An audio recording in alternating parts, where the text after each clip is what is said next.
With that, we'll go into companies, and we're going to start off with the Google I/O conference. So for those who might be new to this, every year, mostly Apple and Google, every company kind of does their little thing, but Apple and Google especially, they have this big conference where they say, here's all the cool stuff we're doing this year. And so this is like 6 articles, I think, and I'm just kind of taking the interesting parts from each one. But I can give you the summary in 2 letters. You know what they're going to be. It's AI.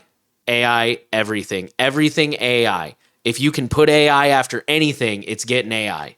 All the AI everywhere. Just, I cannot use that word enough. AI. On to the privacy and security related stuff. So first off, the company said they are increasing the on-device capability of its Google Play Protect system to detect fraudulent apps trying to breach sensitive permissions. They will use AI to detect if apps are trying to interact with other services and apps in an unauthorized manner. If the system is certain about malicious behavior, it disables the app automatically. Otherwise, it will alert the company for review and alert the user. This one, if I remember correctly, the headline of this article said something about like private space is similar to incognito mode for Android, which I think was an interesting comparison. They've announced this new feature called Private Space, which lets users silo a portion of the operating system for sensitive information. It's a bit like incognito mode for the mobile operating system, sectioning designated apps into a container. The space is available from the launcher and can be locked as a second layer of authentication. Apps in Private Space will be hidden from notifications, settings, and recents. Users can still access the apps through the system share sheet and photo picker in the main space, so long as the private space has been unlocked.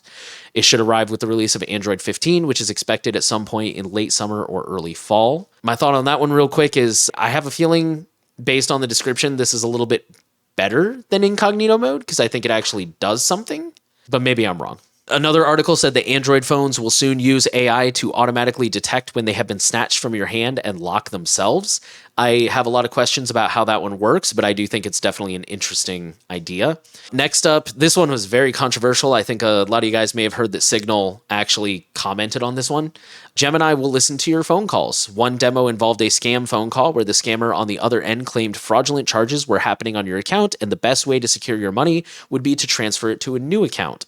After hearing the scammer speak the request to transfer money, the phone app popped up with a warning. Likely scam, banks will never ask you to move your money to keep it safe. And last but not least, I think this is from that same article, Google says that some of these features will require the pay-per-month Gemini Advanced.